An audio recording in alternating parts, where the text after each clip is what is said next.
बातमीपत्राला, पण त्याआधी नजर टाकूयात आजच्या महत्त्वाच्या घडामोडींवर। बॅनरची छेडछाड करणाऱ्यांवर कठोर कारवाई करावी, संजयराव कदम यांचं वक्तव्य। परतीच्या प्रवासासाठी आमदार योगेश कदमांकडून चाकरमान्यांना पाणी नाश्त्याची सोय। वंचित बहुजनांची उत्तर रत्नागिरी विभागाची चिंतन बैठक संपन्न। पुढील 3 दिवस खेडमधून रोज सुटणार विशेष रेल्वे, चाकरमान्यांमध्ये आनंदाचं वातावरण। आणि दापोलीकर जपतायत वेगळी परंपरा, गणेशोत्सवात पेटते पलिते हातात घेऊन धरतात फेर। पाहुयात सविस्तर वृत्त। दापोलीमधील घटनेचा माजी आमदार संजयराव कदम यांनी निषेध व्यक्त केलाय। बाळासाहेबांचा शिवसैनिक असं कधीही करणार नाही, तसेच आमदार योगेश कदम यांच्या पत्नीच्या बॅनर सोबत छेडछाड करणाऱ्यावरती कठोर कारवाई व्हावी अशी मागणी देखील उबाटा गटाचे जिल्हाध्यक्ष तथा माजी आमदार संजयराव कदम यांनी पोलिसांकडे मागणी केली आहे। दापोलीमध्ये बॅनर फाटण्याची जी घटना झाली, त्या घटनेच्या बाबत आमची जी एक भगिनी, त्या भगिनीच्या जो फोटोवरती जे काही कृत्य केलं आहे त्याचा आम्ही जाहीर निषेध करतो। आणि असलं कृत्य कुठल्याही भगिनीबाबत आमचा बाळासाहेबांचा शिवसैनिक कधीच करणार नाही। आणि कुणीही ज्यांनी काही केलं आहे त्याच्याबाबतचा तपास मी पोलीस अधिकाऱ्यांना या ठिकाणी विनंती करतो की आपण तो तपास त्याच्यामध्ये खोलवरती करावा आणि त्याला योग्य ते कडक त्या ठिकाणी शासन झालं पाहिजे। आणि झाल्या गोष्टीचा आम्ही शिवसेना उद्धव बाळासाहेब ठाकरे पक्षाच्यावर निषेध करतो। आणि गणेशोत्सवासाठी दाखल झालेले चाकरमानी आता 5 दिवसाच्या गौरी गणपती विसर्जनानंतर परतीच्या प्रवासाला लागलेत। या चाकरमान्यांना दापोली विधानसभा मतदारसंघाचे आमदार योगेश कदम यांच्या माध्यमातून खेड शहर शिवसेना आणि युवा सेना यांच्याकडून नाश्ता आणि पिण्याच्या पाण्याची व्यवस्था करण्यात आली। यावेळी खेड शहर युवा सेना आणि शिवसेनेचे कार्यकर्ते मोठ्या संख्येने उपस्थित होते। गेल्या वर्षीप्रमाणे जादा वाहतुकीचे नियोजन यावर्षीही गोळीबार मैदानामधून केलेले आहे। एकूण 240 गाड्यांचे आरक्षण आहे। माननीय आमदार साहेब योगेश कदम यांनी चाकरमान्यांसाठी नाश्ता व पाण्याची सोय केलेली आहे, याबद्दल त्यांचे धन्यवाद। जय महाराष्ट्र। दापोली मतदारसंघाचे आमदार योगेश कदम यांच्या नेतृत्वाखाली खेड शहर शिवसेना युवा सेनेकडनं पाणी आणि खाद्याचे वाटप करण्यात आलेले आहे चाकरमान्यांसाठी। उत्तर रत्नागिरी जिल्ह्यात वंचित बहुजन आघाडीच्या कार्यकर्त्यांची चिंतन बैठक भरणे नाका येथील काळकाई मंदिर सभागृहामध्ये पार पडली। यावेळी खेड मंडणगड चिपळूण गुहागरी येथील कार्यकर्ते मोठ्या संख्येने उपस्थित होते। उत्तर रत्नागिरी जिल्ह्यात वंचित कार्य गेल्या 2-3 वर्षापासून योग्य पद्धतीने होत नसल्यामुळे भरणे येथील सभागृहात कार्यकर्त्यांची सहविचार सभा पार पडली।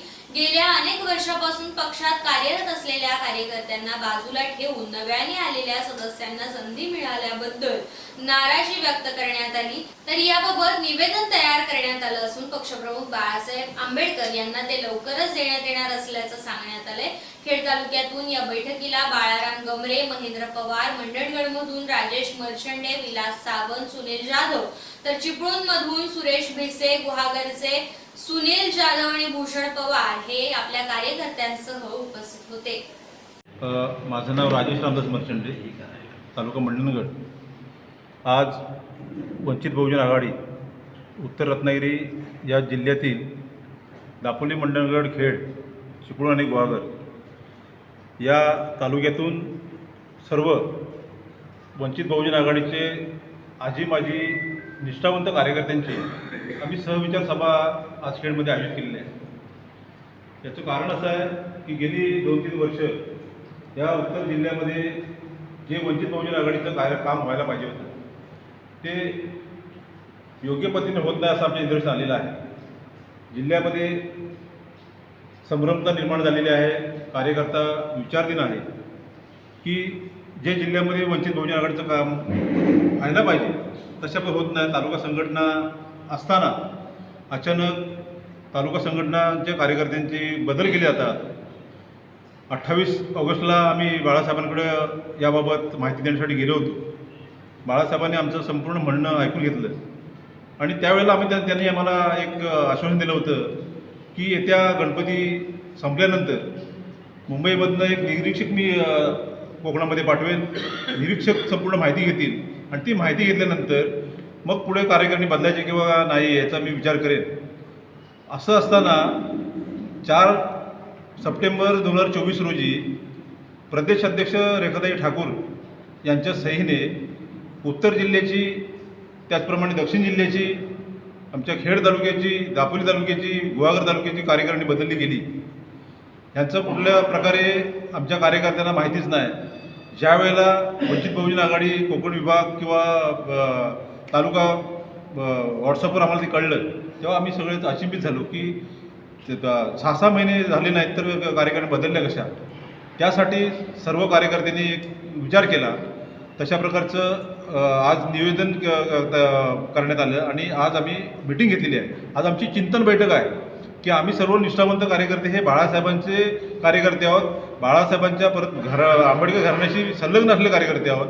आम्ही माजी कार्यकर्ते आहोत. आम्ही गेली 10-15 वर्ष काम करतो आहे आणि असं असताना आजच नव्याने आलेले कार्यकर्ते जर येऊन आम्हाला जर विचारणा करत असतील म्हणून ही चिंतन सभा घेतो आहे. आज आमचं असं ठरलेलं आहे की आम्ही इथे निवेदन तयार करणार आहोत.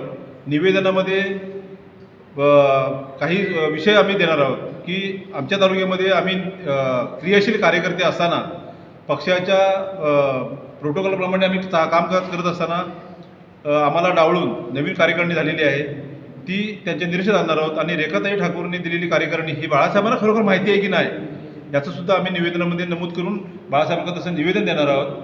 आणि त्यासाठी आम्ही ह्या मीटिंग घेतलेल्या आहेत. आम्ही ह्या ज्या कमिट्या झाल्या आहेत त्यातल्या काही लोकांना विचारणंसुद्धा केली. माझ्या मंडण तालुक्यामधनं जे जिल्ह्यावरती लोक गेलेले आहेत त्यांनासुद्धा आम्ही विचारलं तर ते म्हणतात आम्हाला माहितीच नाही की आमची नावं कशी गेली किंवा काय झालं. तर असा कारभार ह्या वंचित बहुजन आघाडीचा जिल्ह्याचा तालुक्यात चालू आहे. याबाबत आम्ही आज ही विचारसभा घेतली आहे, चिंतन सभा घेतली आहे. या चिंतन सभेचा सर्व लोकांनी एक निर्णय दिलेला आहे की आपण सर्व निवेदन तयार करूया, बाळासाहेबांना भेटूया, बाळासाहेबांच्या कानावर घालूया आणि पुढे आपण त्याची वाटचाल करूया. एवढं बोलतो मी थांबतो. दापोली तालुक्यातील शिवनारी सुतारवाडी येथील उबाटा गटातील असंख्य कार्यकर्त्यांनी दापोली विधानसभा मतदारसंघातील आमदार योगेश दादा कदम यांच्या कार्यशैलीवरती प्रभावित होऊन शिवसेनेत जाहीर पक्ष प्रवेश केलाय. दरम्यान सर्वांचे पक्षात स्वागत करून पुढील सामाजिक आणि राजकीय वाटचालीसाठी आमदार योगेश दादा यांनी या सर्व पक्षप्रवेशकर्त्यांना शुभेच्छा दिल्या. यावेळी अध्यक्ष संजय महाप्रळकर, सेक्रेटरी अमित दहिवलकर, अरुण दहिवलकर, बंधू पाथरेटकर, अशोक महाप्रळकर यांच्यासह अनेकांनी पक्षप्रवेश केला.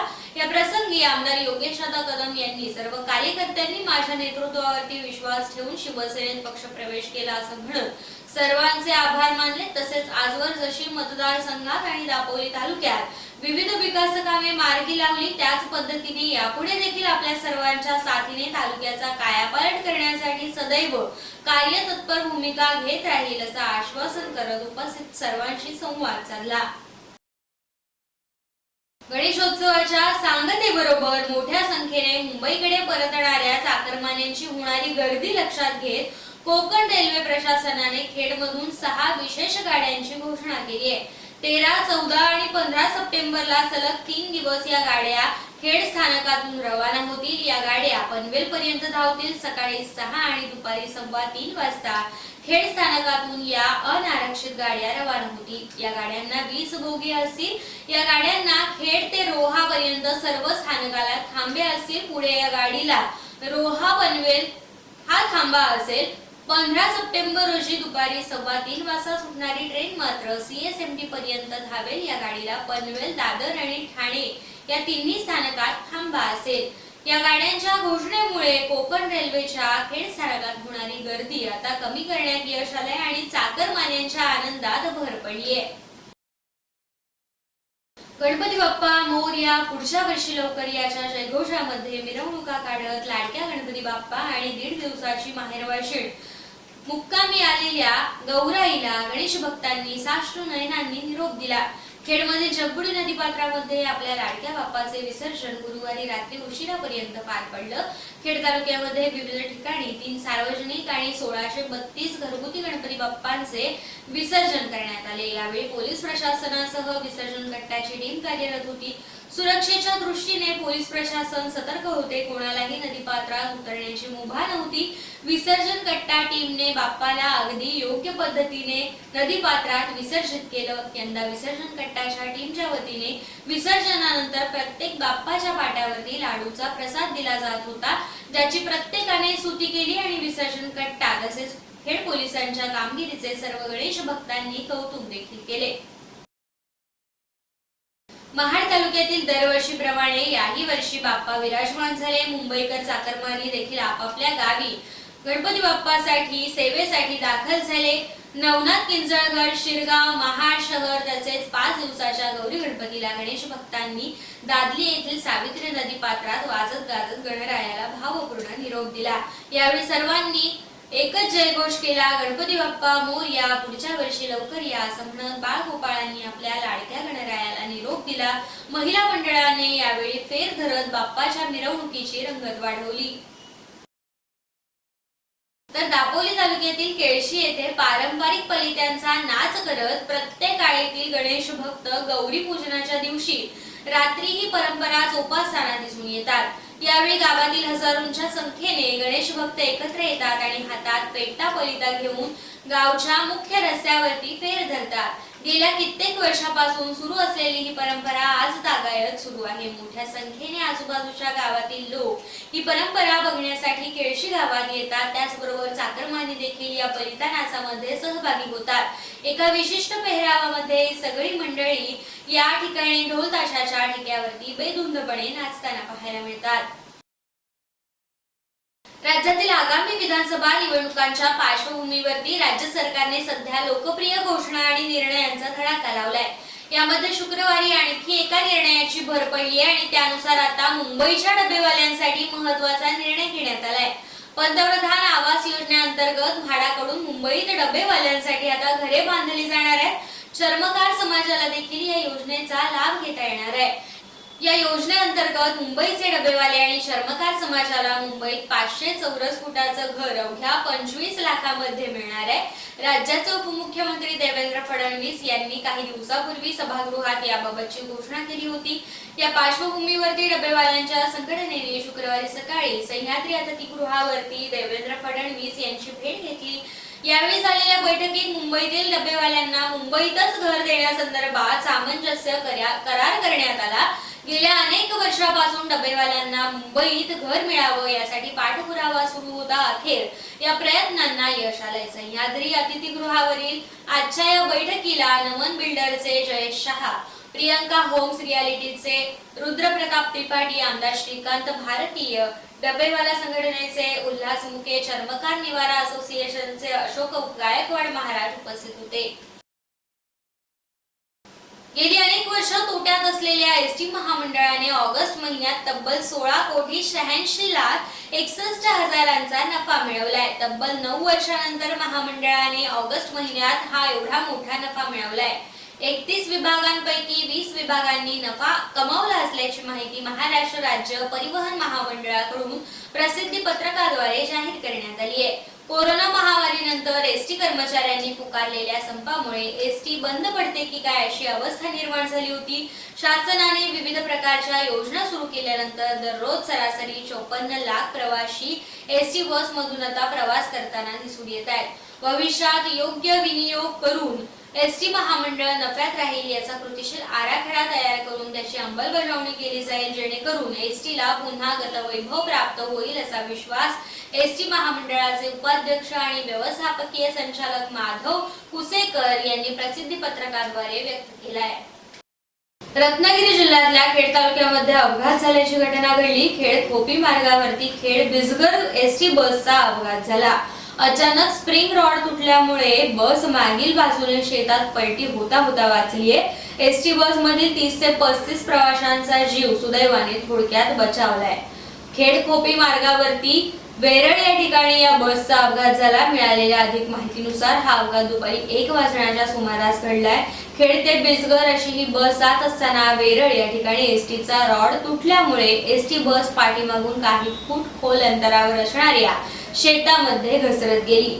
या एसटी बसमध्ये 30 ते 35 प्रवासी प्रवास करत होते।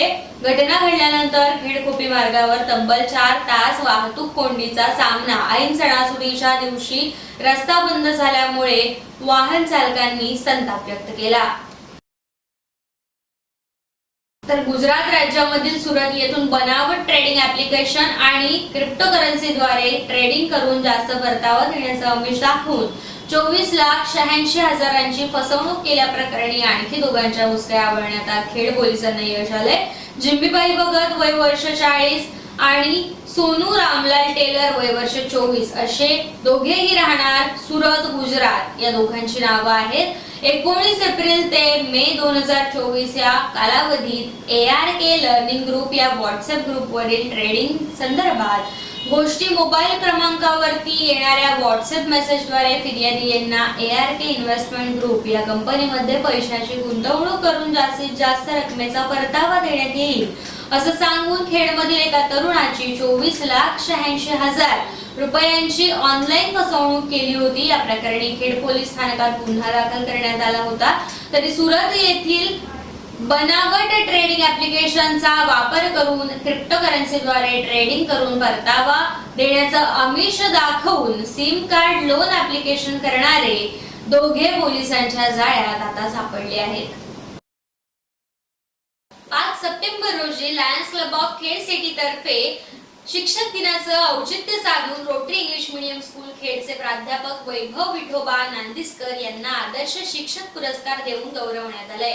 प्राध्यापक वैभव विठोबा नांदिस्कर हे रसायनशास्त्र म्हणजेच केमिस्ट्री या विषयाचे अध्यापक असून गेली 10 वर्ष ते रोटरी इंग्लिश मीडियम स्कूल खेडमध्ये अध्यापनाचं कार्य करतात। 11वी आणि 12वी CBSE बोर्डाच्या विद्यार्थ्यांना केमिस्ट्री विषयाबरोबरच MSc CET JEE नीट या परीक्षांची तयारी ते करणाऱ्या विद्यार्थ्यांना येणाऱ्या समस्यांचे निरासन ते अगदी सहजपणे करतात। शाळेतील सर्व विद्यार्थ्यांचे ते आवडते शिक्षक आहेत। प्राध्यापक वैभव विठोबा नांदिस्कर यांच्या शैक्षणिक क्षेत्रातील उत्तुंग कामगिरीबद्दल Lions Club of Khed city यांच्याकडून त्यांना आदर्श शिक्षक हा सन्मान बहाल करण्यात आला। संस्थेचे चेअरमन विपिनदादा पाटणे, शाळेच्या मुख्याध्यापिका भूमिता पटेल, सर्व पदाधिकारी, सर्व शिक्षक, शिक्षकेतर कर्मचारी यांनी प्राध्यापक वैभव नांदिस्कर यांचे अभिनंदन करून त्यांना पुढील वाटचालीसाठी शुभेच्छा दिल्या। वेळ झाली इथेच थांबण्याची। तुम्ही पाहत रहा दीपवाहिनी।